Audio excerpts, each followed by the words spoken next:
আপনারা জানেন ক্যান্সার হলো ইসরায়েলি জায়নিস্টরা, আর আমাদের এই দক্ষিণ এশিয়ার ক্যান্সার হলো ভারতের উগ্র হিন্দুত্ববাদীরা। আমাদের এই দক্ষিণ এশিয়ার ক্যান্সার হলো গুজরাটের কসাইরা। আপনারা জানেন 1947 সালে আমাদের এই উপমহাদেশ ভারত ভাগ হয়েছিল। যখন ভারত ভাগ হয়েছিল, ভারতের যে মুসলমানরা ছিল সেই মুসলমানদেরকে ভারতের উগ্র হিন্দুত্ববাদীরা নির্মমভাবে তাদেরকে শহীদ করেছিল। তাদেরকে তাদের ঘর আমাদের অংশরা তারা নির্বাসিত হয়েছিল এবং পরবর্তীতে অনেকগুলো সাম্প্রদায়িক দাঙ্গা লাগানো হয়েছে।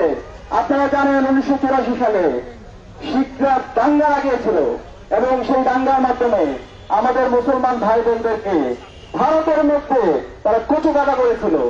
2002 সালে এই গুজরাটের হিন্দুত্ববাদীরা আমাদের মুসলমান ভাই বোনদেরকে করেছিল, শহীদ করেছিল।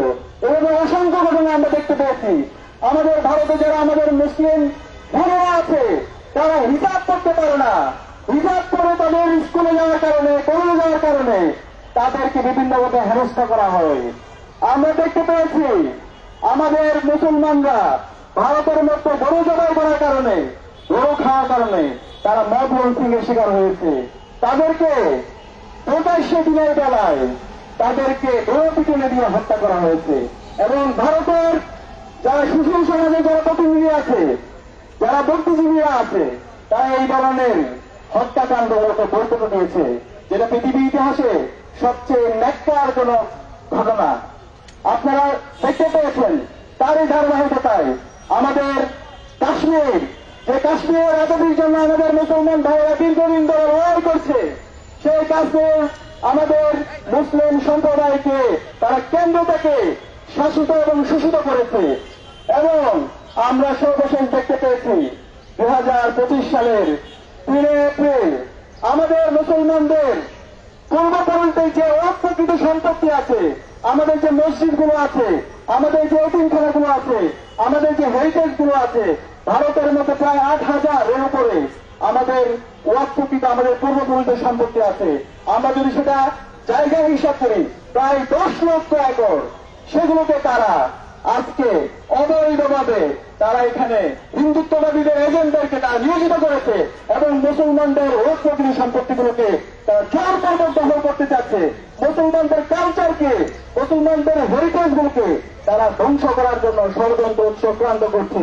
আমরা মোদীকে সতর্ক করতে চাই, আমরা ভারতীয় হিন্দুত্ববাদীদেরকে সতর্ক করতে চাই, তোমরা সাবধান হয়ে যাও। মুসলমানরা বিরাট জাতি, সারা বিশ্বের মুসলমানরা আমরা ঐক্যবদ্ধ। আমাদের পূর্ববর্তী সম্পত্তি নিয়ে তোমরা যদি অন্যায়ভাবে দখলদারিত্ব করতে চাও, তোমাদের পরিণতি বাংলাদেশে তোমাদের দূষণ খুনের যে পরিণত হয়েছিল তার সাথে তোমাদের সারা পরিণতি হবে। আমি অনুরোধ করব সারা বিশ্বের মুসলমানদেরকে, আপনারা ভারতের আধিপত্যবাদের বিরুদ্ধে, হিন্দুত্ববাদীদের আধিপত্যবাদের বিরুদ্ধে, গুজরাটের কসাইদের আধিপত্যবাদের বিরুদ্ধে আপনারা ঐক্যবদ্ধভাবে আপনারা কথা বলুন। আমরা যদি ঐক্যবদ্ধভাবে কথা বলতে পারি তাহলে আমরা এই উগ্র হিন্দুত্ববাদীদেরকে আমরা এই ভারত থেকে, আমাদের ভারতকে আমরা মুক্ত করতে পারবো এবং ভাই বোনরা আজাদি পাবে। আমাদের ফিলিস্তিনের ভাই বোনরা আমাদের আজাদি পাবে ইনশাআল্লাহ। সেই কারণে আমি সবাইকে অনুরোধ করবো আমরা ঐক্যবদ্ধতার সাথে সকল অন্যায়ের, সকল জুলুমের আমরা প্রতিবাদ করব। এবং এর পাশাপাশি আমরা বলতে চাই, গুজরাটের কসাইকে বলতে চাই, তোমরা বাংলাদেশের গণহত্যাকারী, শিশু হত্যাকারী খুনি হাসিনাকে তোমরা জায়গা দিয়েছ এবং তোমাদের যে মিডিয়া আছে সেই মিডিয়ায় ক্রমাগতভাবে তোমরা বাংলাদেশের বিরুদ্ধে বিভিন্ন ধরনের অপপ্রচার চালাচ্ছ। বাংলাদেশে যে সাম্প্রদায়িক সম্প্রীতি আছে সেই সাম্প্রদায়িক সম্প্রীতিকে নষ্ট করার জন্য তোমরা ক্রমাগতভাবে বিভিন্ন ধরনের প্রপাগান্ডা চালাচ্ছ।